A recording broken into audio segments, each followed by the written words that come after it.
Assalamualaikum warahmatullahi wabarakatuh. Nama saya Herunisa Alfiani, NIM 2011-2020 dari Program Studi Analis Kesehatan di Sekolah Tinggi Bakti Asi Bandung tahun 2022.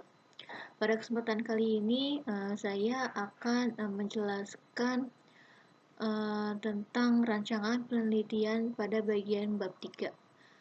Video ini lanjutan dari video yang sebelumnya, yaitu rancangan penelitian bagian 2 dan bagian 1.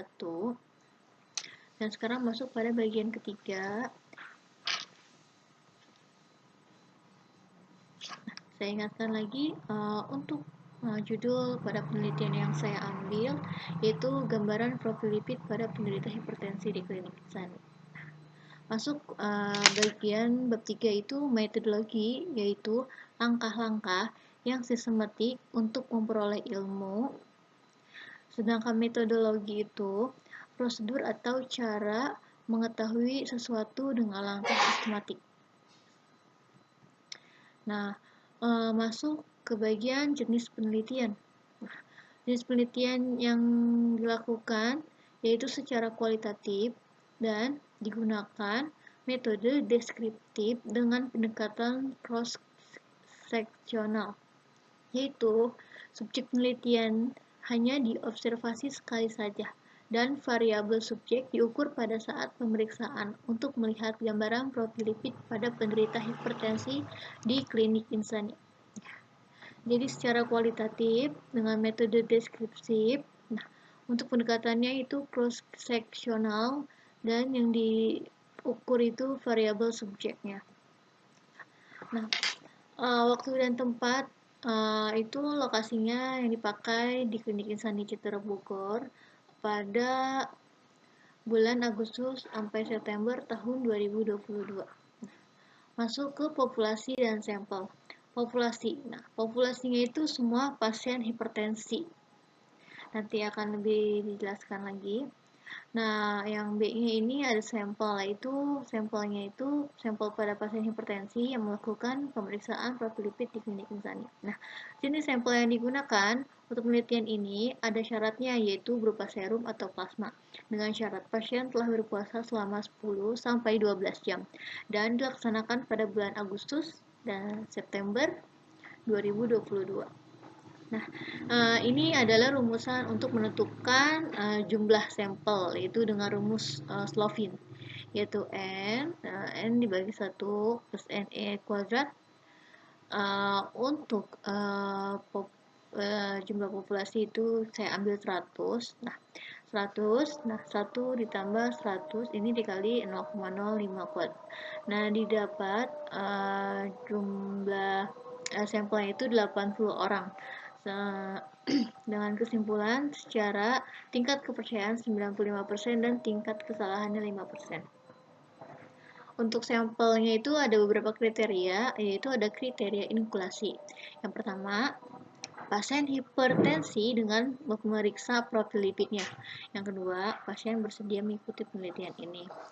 Yang keduanya, kriteria eksklusi, yaitu pertama, pasien hipertensi yang mengalami gejala nyeri di bagian belakang pundak. Yang kedua, pasien hipertensi yang mempunyai riwayat tekanan darah tinggi. Nah, untuk teknik sampling yang digunakan yaitu pengambilan sampel yang didasarkan beberapa pertimbangan tertentu yang dibuat oleh peneliti berdasarkan adanya tujuan dengan ciri populasi yang sudah diketahui sebelumnya, atau bisa disebut dengan purposive sampling.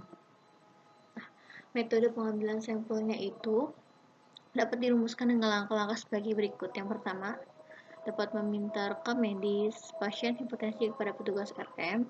Yang kedua, memilih data pasien dengan kategori hipertensi yang memenuhi kriteria inokulasi dan eksklusi. Yang ketiga, analisis data sekunder. Yang keempat, mencatat hasil. Masuk ke persiapan dan prosedur.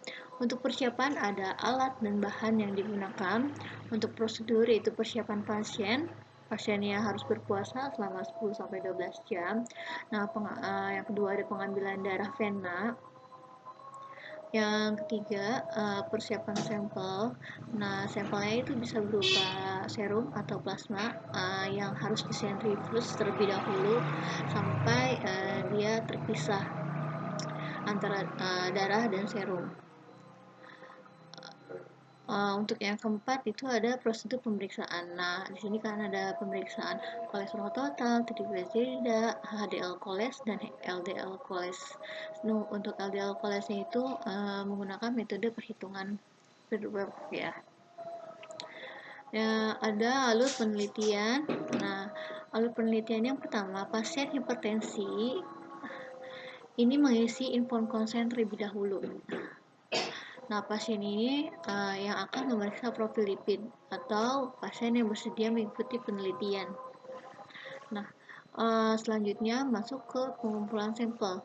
Nah, setelah sampel dikumpulkan, masuklah ke analisisnya untuk menghitung berapa kadar dari 4 pemeriksaan ini. Untuk analisis datanya itu berupa invariat atau bivariat. Untuk invariat itu berupa tabel distribusi frekuensi dengan karakteristik setiap variabel penelitiannya itu distribusi kadar profil lipid pada penderita hipertensi.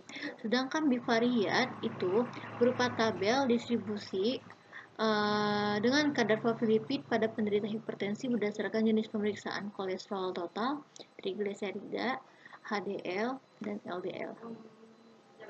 Nah, mungkin itu saja yang dapat saya sampaikan. Kurang lebihnya mohon maaf. Assalamualaikum warahmatullahi wabarakatuh.